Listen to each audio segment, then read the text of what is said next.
कोई ऐसा काला सच जिसको आप बताना चाहते काला सच तो यही है कि शॉर्टकट्स के लिए बहुत लोग अप्रोच करते हैं, उसको अवॉइड करना चाहिए। मॉडल मेंटोर का जो जनरल डे है, नॉर्मल डे कैसे गुजरता है? एक्चुअली में कोई मॉर्निंग 9 टू 6 का जॉब नहीं है।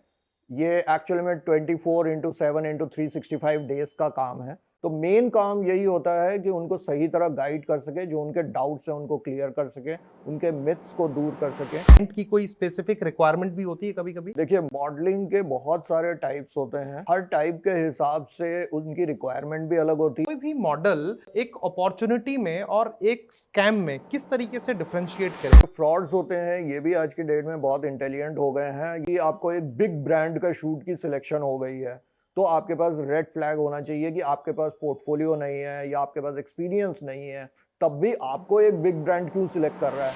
मॉडल मेंटोर एक एस्पायरिंग मॉडल के लाइफ में क्या वैल्यू ऐड करते हैं तब? भी एस्पायरिंग मॉडल्स या फ्रेशर्स होते हैं, तो उनके पास 90% जो रिक्वायरमेंट्स आती हैं वो सारे फ्रॉड्स की तरफ से आती है, जो पैसे लूटना चाहते हैं उनसे।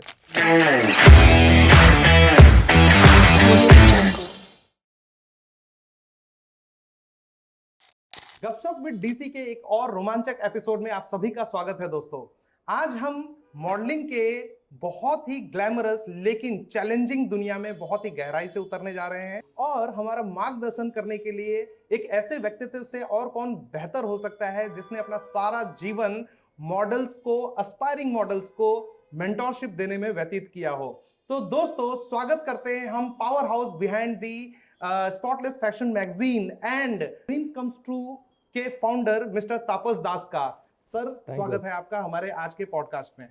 थैंक यू दीपक जी, आज मुझे आपके यहाँ पे बुलाने के लिए और गपशप विद डीसी में मुझे ये चांस देने के लिए कि मैं एस्पायरिंग मॉडल्स को अपने कुछ व्यूज़ और कुछ व्यूअर्स को बता सकूं। तापस दा, मॉडलिंग इंडस्ट्री को एक ड्रीमी इंडस्ट्री के रूप में देखा जाता है, तो कौन सी चीज ने आपको इस फील्ड में एंटर करने के लिए प्रेरित किया, और कौन सी ऐसी चीज है जो आपको मॉडलिंग, एस्पायरिंग मॉडल्स को मेंटोर करने के लिए मोटिवेट करती है? एक्चुअली क्या है कि मैं आईटी फील्ड से बिलोंग करता हूँ, और आईटी फील्ड में मेरे ही एक सबॉर्डिनेट थे जो कि मॉडलिंग फील्ड में आना चाहते थे। उसकी उम्र बहुत कम थी और उसके पास इतने सोर्सेस नहीं थे।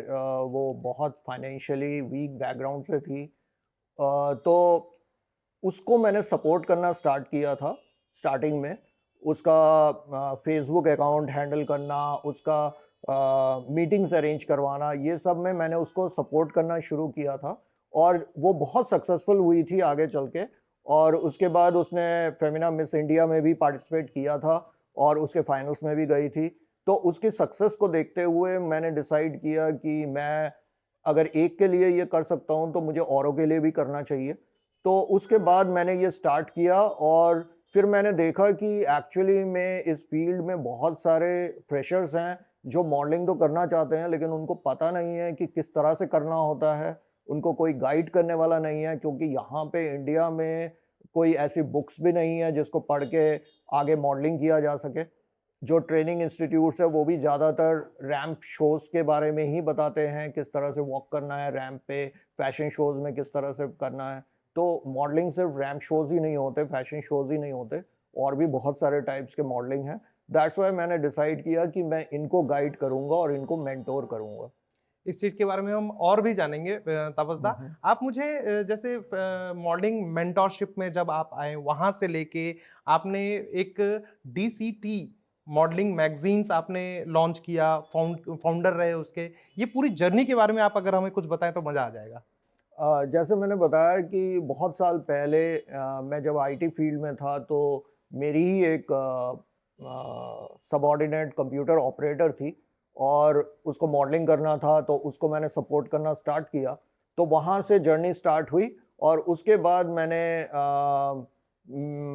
मेरे एक पार्टनर थे जो कि बहुत इंटरेस्टेड थे इस एंटरटेनमेंट इंडस्ट्री में। तो उन्होंने मुझे बोला कि हम एक साथ करते हैं मिलके, और स्टूडियो ओपन करते हैं और लोगों को आप ग्रूम करना और मैं शूट्स करवाऊंगा। इस तरह से हमने आगे एडवर्टाइजमेंट का एक प्रोडक्शन हाउस स्टार्ट किया, और उसके बाद हमने शूट स्टार्ट किया, हमने अपना स्टूडियो ओपन किया।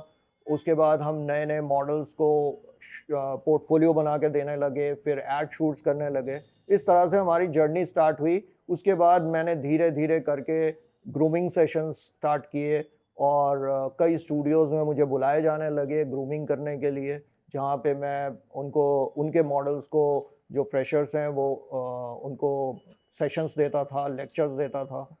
और यही करता करता उसके बाद तो लॉकडाउन आ गया। लॉकडाउन में फिर हमें पता लगा कि कैसे हम ऑफलाइन को ऑनलाइन कर सकते हैं। फिर जूम सेशंस में हमने अपने लेक्चर स्टार्ट किए और अब ऑफलाइन ऑनलाइन दोनों ही तरीके से हम ग्रूमिंग करते हैं।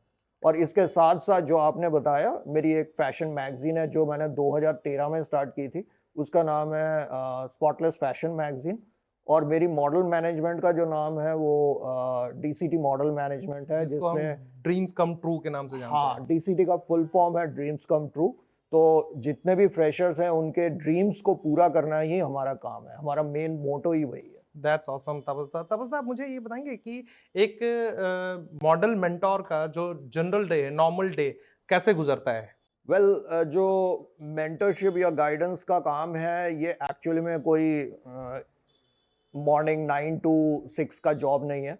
ये एक्चुअली में 24/7/365 डेज का काम है।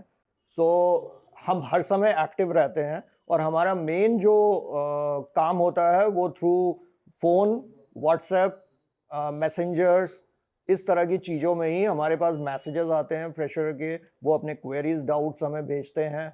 अगर वो चैटिंग मोड में होता है तो हम चैट में उनको रिप्लाई करते हैं, समझाने की कोशिश करते हैं। जब उनको फ़ोन कॉल्स आते हैं तो हम फ़ोन कॉल्स पे उनको समझाने की कोशिश करते हैं। तो मेन काम यही होता है कि उनको सही तरह गाइड कर सके, जो उनके डाउट्स हैं उनको क्लियर कर सके, उनके मिथ्स को दूर कर सके।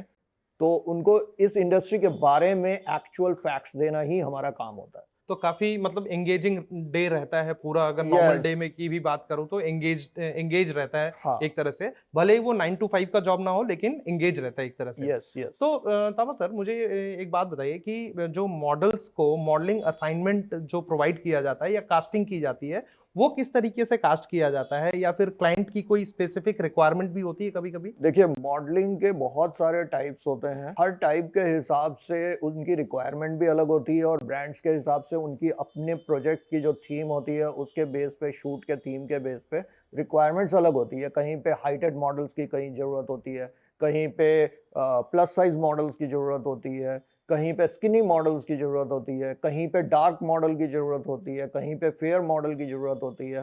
तो हर एक प्रोजेक्ट की अलग रिक्वायरमेंट होती है। तो ज़्यादातर आज की डेट में जो रिक्वायरमेंट्स आती है वो व्हाट्सएप के थ्रू आती है हमारे पास क्लाइंट से। तो फ़ोन कॉल्स में बात होती है, फिर व्हाट्सएप पे वो रिक्वायरमेंट्स भेजते हैं और हमारे मॉडल्स के डेटाबेस बने होते हैं। हम वहाँ पे रिक्वायरमेंट्स उनको ब्रॉडकास्ट कर देते हैं। जो जिस तरह के काम करते हैं, हमारे पहले से ही उनके ग्रुप्स बने होते हैं कि कौन किस टाइप के काम करते हैं, कौन से प्रोजेक्ट्स में काम करते हैं, और हम उनको ब्रॉडकास्ट करते हैं रिक्वायरमेंट्स। उसमें वो अप्लाई करते हैं। तो अप्लाई के भी मॉडल्स के तरीके होते हैं। अप्लाई कैसे करना है वो भी हमारे मैसेजेस में मेंशन रहते हैं। लेकिन जो एक जनरलाइज्ड अप्लाई करने का तरीका होता है वो होता है कि एक मॉडल ये भेजे कि उनकी डिटेल्स में उनका नाम होना चाहिए, उनकी एज होनी चाहिए, उनकी हाइट होनी चाहिए, उनके वाइटल मेजरमेंट्स होनी चाहिए, और उसके साथ ही उनका लोकेशन एंड उनका पास्ट एक्सपीरियंस, ब्रीफ में पास्ट एक्सपीरियंस लिख कर दें। कुछ लोगों के अगर फॉलोअर्स बहुत अच्छे होते हैं तो वो अपना इंस्टाग्राम आईडी की लिंक भी भेज सकते हैं। अगर उनके फॉलोअर्स ज़्यादा नहीं हैं या उनका जो इंस्टाग्राम है वो इतना प्रोफेशनल नहीं है तो वो उसको अवॉइड करें। फ्रेशर्स अगर हैं तो पास्ट एक्सपीरियंस वाला जो पार्ट है उसको अवॉइड करें।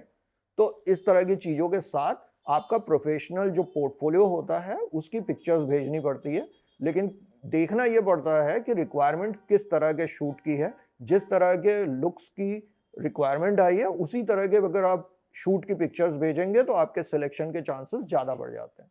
तो एक तरह से मैं बात करूँ, ये उस क्वेश्चन का भी जवाब हो सकता है कि जब कोई मॉडल अपना पोर्टफोलियो किसी असाइनमेंट के लिए शेयर करे, तो उस केस में कौन कौन से एलिमेंट्स उसको अपने पोर्टफोलियो में देना चाहिए। ये एक तरह से उस क्वेश्चन का भी जवाब दिया जा सकता है बिल्कुल, इसके बिल्कुल, रूप में, बिल्कुल, राइट? इसमें बिल्कुल। कुछ भी और भी ऐड करना चाहेंगे कि पोर्टफोलियो देते समय किसी असाइनमेंट पॉइंट ऑफ व्यू से एक मॉडल को और कौन कौन सी चीज अपने उन हाँ एलिमेंट्स को डालना चाहिए अपने पोर्टफोलियो में? हाँ, ये ध्यान रखिए कि अगर वो स्टिल फोटोग्राफी का है तो आपके स्टिल पिक्चर से ही आपकी सिलेक्शंस हो जाती है।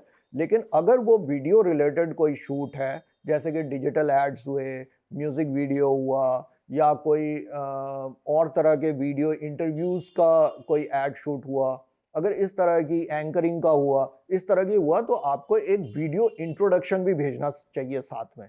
तो उससे आपकी सिलेक्शन के चांसेस बढ़ते हैं। तो अगर आपने देखा कि जो रिक्वायरमेंट आई है वो वीडियो से रिलेटेड शूट है, तो आप बिना बताए, बिना मांगे गए ही आपको भेज देना चाहिए अपना वीडियो इंटरव्यू। तो ओके। वीडियो एक प्रोफाइल होता है, वीडियो इंट्रोडक्शन, वो प्रोफेशनली शूट करके उसको भेज दीजिए। मॉडलिंग इंडस्ट्री अपने चैलेंजेस के लिए जानी जाती है। कोई भी मॉडल एक अपॉर्चुनिटी में और एक स्कैम में किस तरीके से डिफरेंशिएट करे, या कोई एलिमेंट्स बता सकते हैं जिससे कि लोग ये समझ पाए कि हाँ ये स्कैम भी हो सकता है, या कोई रेड फ्लैग्स आप डिस्कस करना चाहें हमारे व्यूअर्स के साथ? ये जो फ्रॉड्स होते हैं ये भी आज की डेट में बहुत इंटेलिजेंट हो गए हैं। ये हर बार अपने फ्रॉड करने के तरीके चेंज करते रहते हैं।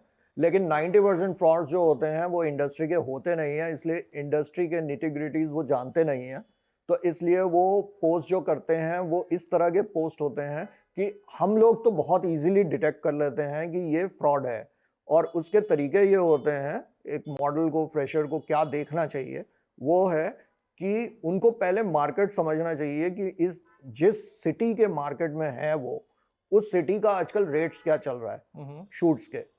तो अगर वो रेट उससे हायर बहुत दिया जा रहा है तो रेड फ्लैग आना चाहिए। ओके। जैसे कि आपको 1 लाख रुपए का शूट दे रहे हैं वो, जबकि समझ लीजिए दिल्ली में ही ₹1,00,000 का शूट दे रहे हैं, और दिल्ली में इस टाइम पे आराम से 20-25 हजार में टॉप की मॉडल मिल जाती है उसी शूट के लिए।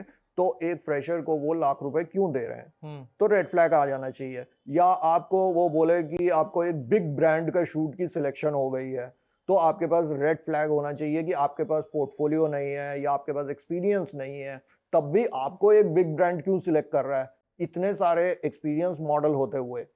ठीक है, तो ये भी इंपॉर्टेंट है। तो लॉजिकली सोचना चाहिए कि आप अगर उस ब्रांड की जगह होंगे तो आप एक फ्रेशर को लेंगे क्या। दूसरी बात यह है कि जो भी आपको ये रिक्वायरमेंट भेज रहा है उसके इंस्टाग्राम प्रोफाइल में जाइए और चेक करिए कि उसका पास्ट वर्क क्या है, क्या उसके प्रोफाइल में दिख रहा है कि वो काम कर रहा है, इस इंडस्ट्री का है, उसके जो पोस्ट है क्या वो कॉपी पेस्ट तो नहीं है किसी और के शूट्स का। तो उसमें भी देखिए कि उसने प्रॉपरली सबको क्रेडिट दिया है कि नहीं, वो क्रेडिट दे रहा है, टैक्स कर रहा है जो क्रू मेंबर्स हैं, जो मॉडल्स हैं, जो एक्टर्स हैं, सबको उसमें व्यूज भी आ रहे हैं, उसका कहीं अकाउंट प्राइवेट तो नहीं है। जो प्रोफेशनल्स होते हैं वो अपने अकाउंट्स को कभी भी प्राइवेट नहीं रखते, वो हर समय लोगों को शो के करते हैं अपने काम को दिखाने के लिए। तो ये सारे बहुत सारे फ्लैग्स हैं। अगर आपसे कोई पैसे मांगता है, कोई सिक्योरिटी अमाउंट मांगता है कि आपको ये बड़ा शूट दे रहे हैं 50,000 का और इसमें आपको 5,000 की सिक्योरिटी अमाउंट देनी है जो आपको बाद में रिफंड हो जाएगा, या आपको मांगा जा रहा है कि आप आर्टिस्ट कार्ड बनाओगे तो आपको ये काम मिलेगा, जब तक आर्टिस्ट कार्ड नहीं बनाओगे आपको काम नहीं मिलेगा। तो आर्टिस्ट कार्ड हमसे बना लीजिए, उसके लिए 2,000, 3,000, 4,000 कोई भी अमाउंट मांग सकते हैं। या वो आपको कहते हैं कि आपका सिलेक्शन तो हो गया है लेकिन आपका पोर्टफोलियो अच्छा नहीं दिख रहा, तो आप पोर्टफोलियो के लिए पैसे दे दीजिए। या आपको कह रहे हैं कि आपका सिलेक्शन हो गया लेकिन आपको एक रजिस्ट्रेशन करना पड़ेगा, ये रजिस्ट्रेशन फीस है। या कभी हो रहा है कि आउट स्टेशन में शूट हो रहा है और आपको बोल रहे हैं टिकट के लिए पैसे दीजिए, और आपको वो टिकट के पैसे रिफंड हो जाएंगे। तो जब ये सारी चीजें एडवांस में पैसे की डिमांड होती है तब आपके पास रेड फ्लैग होना चाहिए कि ऐसा नहीं होता है।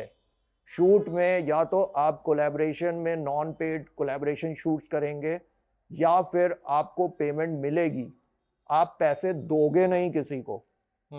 तो अगर आपसे कोई प्रोफेशनल मांग रहा है कि ये शूट देने के लिए मैं ये पैसे एडवांस में ले रहा हूं, तो आप उसको ब्लॉक कर दीजिए, वो जेन्युइन नहीं है।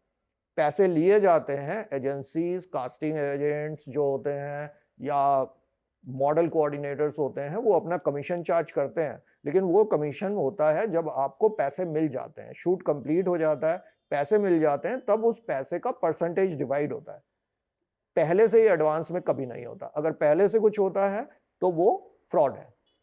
तो एस्पायरिंग मॉडल्स के लाइफ में एक मेंटोर की कितनी इंपॉर्टेंस होती है, या आप जैसे मॉडल मेंटोर एक एस्पायरिंग मॉडल के लाइफ में क्या वैल्यू ऐड करते हैं तब सर?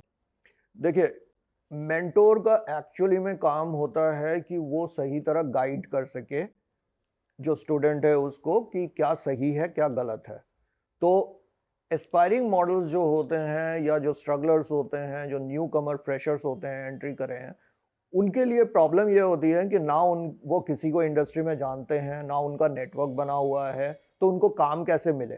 प्लस जब भी एस्पायरिंग मॉडल्स या फ्रेशर्स होते हैं तो उनके पास 90% जो रिक्वायरमेंट्स आती हैं वो सारे फ्रॉड्स की तरफ से आती है, जो पैसे लूटना चाहते हैं उनसे। तो वो कैसे डिसाइड करेगी कौन फ्रॉड है कौन नहीं है। तो यहाँ पे इंडस्ट्री का कोई एक्सपीरियंस आदमी आता है बैकग्राउंड में जो उसको सपोर्ट करता है एज ए मेंटोर, और उसके ऊपर वो मॉडल जो एस्पायरिंग है वो पूरी तरह से 100% ट्रस्ट कर सकती है। तो ऐसे किसी को जो जिस पे 100% ट्रस्ट किया जा सके, उसकी बातें माने, वो बिना सोचे कि ये सही है गलत है, उसके डिसीजन को माने, उसके एडवाइस को माने, वही मेंटोर होता है उसके लिए।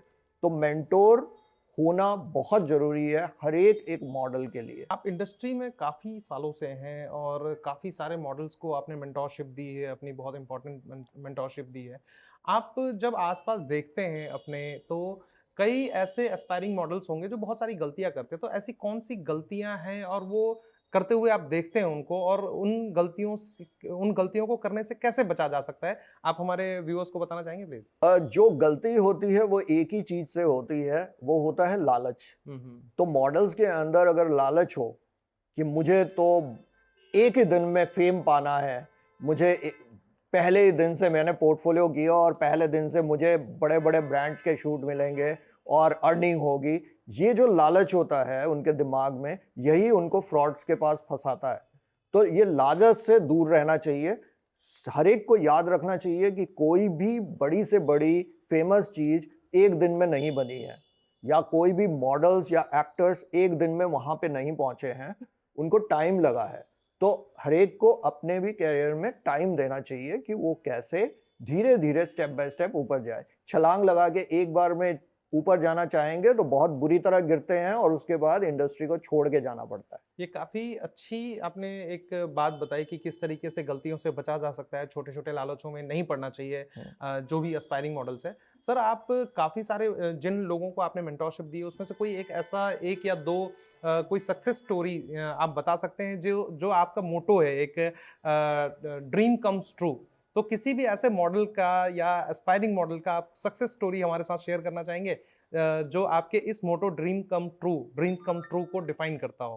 ठीक है। वैसे तो बहुत सारे स्टोरीज हैं, मेरे पहले वाले इंटरव्यूज में भी मैंने कुछ स्टोरीज बताई थी, तो मैं वो स्टोरीज रिपीट नहीं करूंगा। मैं एक और मॉडल की स्टोरी बताता हूँ जो इस टाइम पे नॉर्थ इंडिया में बहुत सक्सेसफुल है। मैं नाम नहीं लूँगा उसका, क्योंकि उसकी स्टोरी ऐसी है जिसमें मैं नाम नहीं डिस्क्लोज करना चाहता।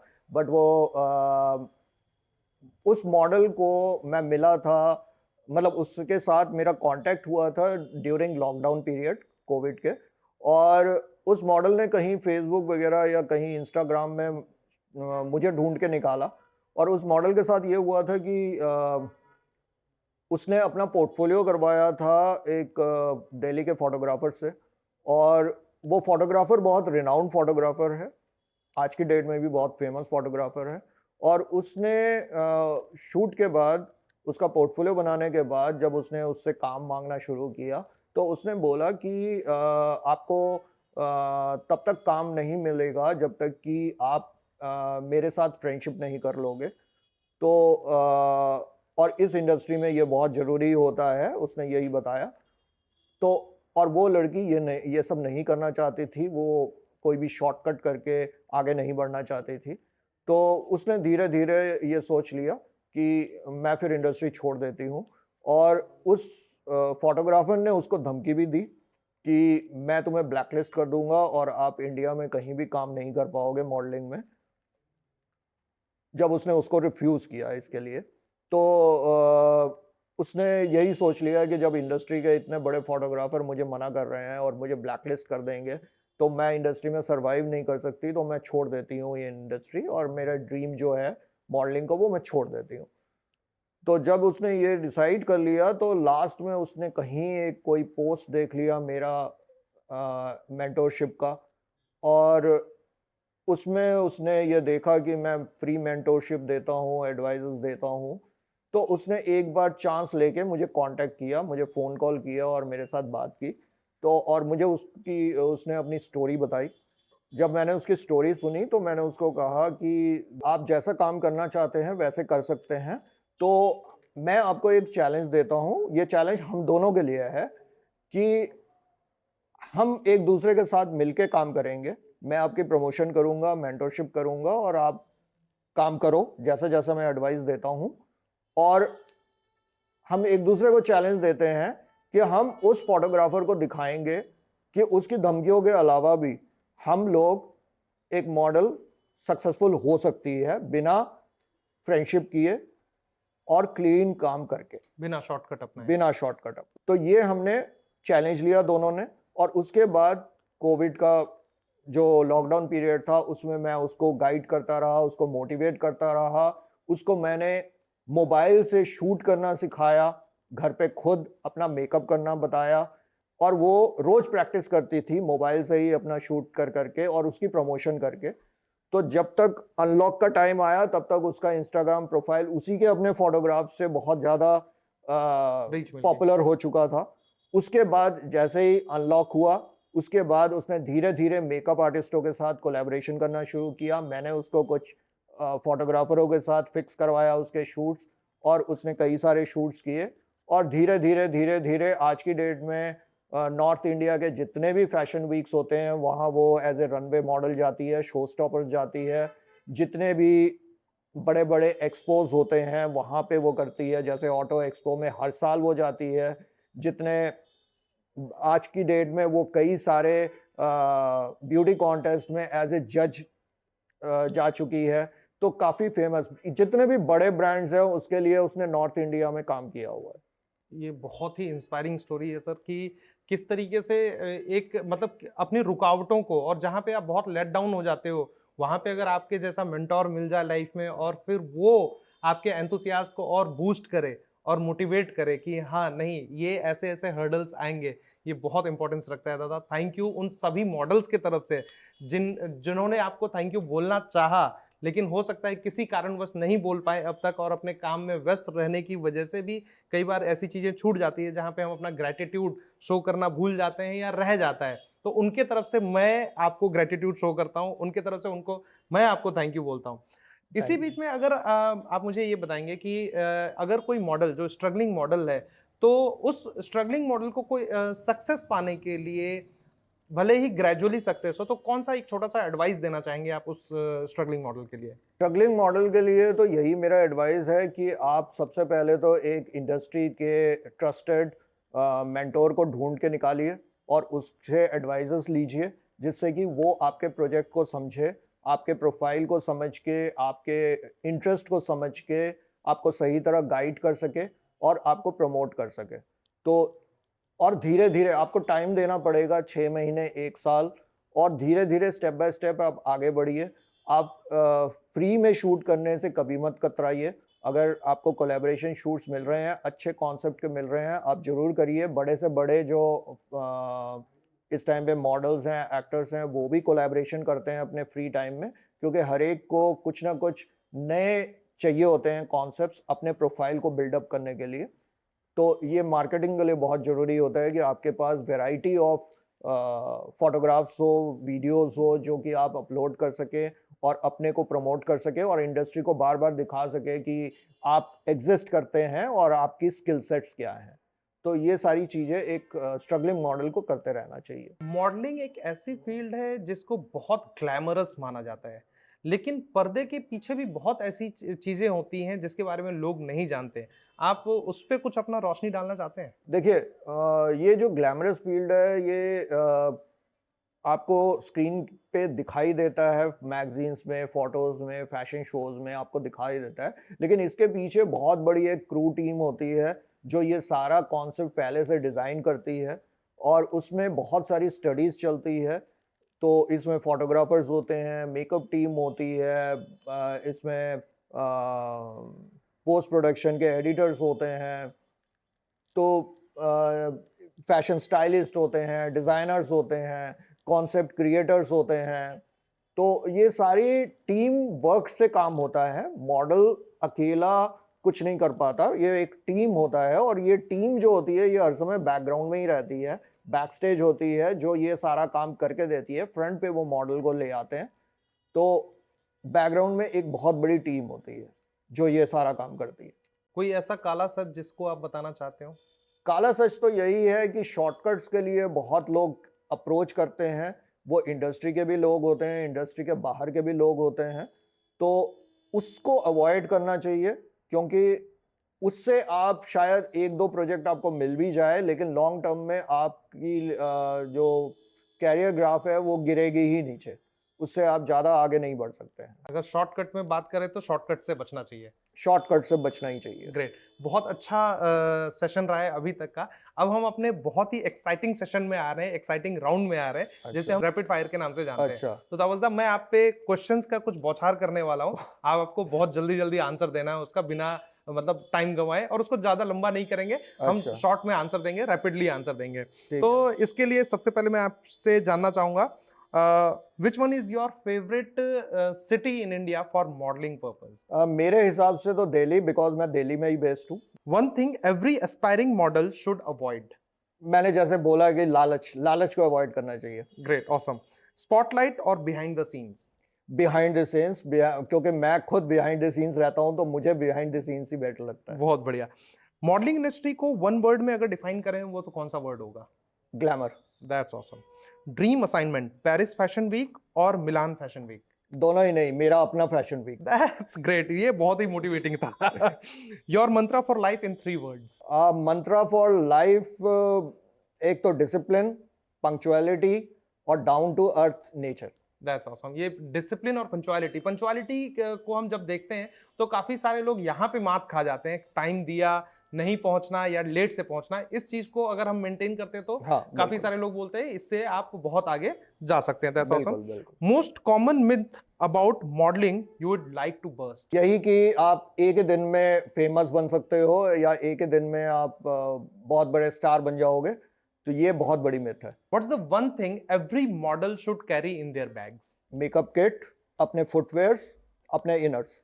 ये बहुत ही अच्छा रैपिड फायर राउंड रहा, और आपने सभी क्वेश्चंस के जबरदस्त आंसर दिए और मोटिवेशनल आंसर दिए तापसदा, आई मस्ट से। तापसदा, ये बहुत ही बढ़िया कन्वर्सेशन रहा हमारे बीच में, और आपने बहुत सारे लाइट थ्रो किए एस्पायरिंग मॉडल्स के स्ट्रगल के ऊपर, और उनको क्या देखना चाहिए कहीं पे भी अप्लाई करने से पहले, उनके पोर्टफोलियो में क्या चीज़ें होनी चाहिए। रैप अप करने से पहले तापसदा, आप हमारे व्यूअर्स, हमारे लिसनर्स के लिए कोई एक मैसेज देना चाहें प्लीज़? मैसेज यही है मेरी तरफ से हर एक एस्पायरिंग मॉडल्स और स्ट्रगलर्स को, कि आप अगर मॉडलिंग करना चाहते हैं तो सबसे पहले आप एक अच्छे मेंटोर को ढूंढिए और उससे गाइडेंस लीजिए। उसके बाद अपना स्टार्टअप करिए। पहले ही पोर्टफोलियो अपने दिमाग से करके या किसी के कहने से मत करिए।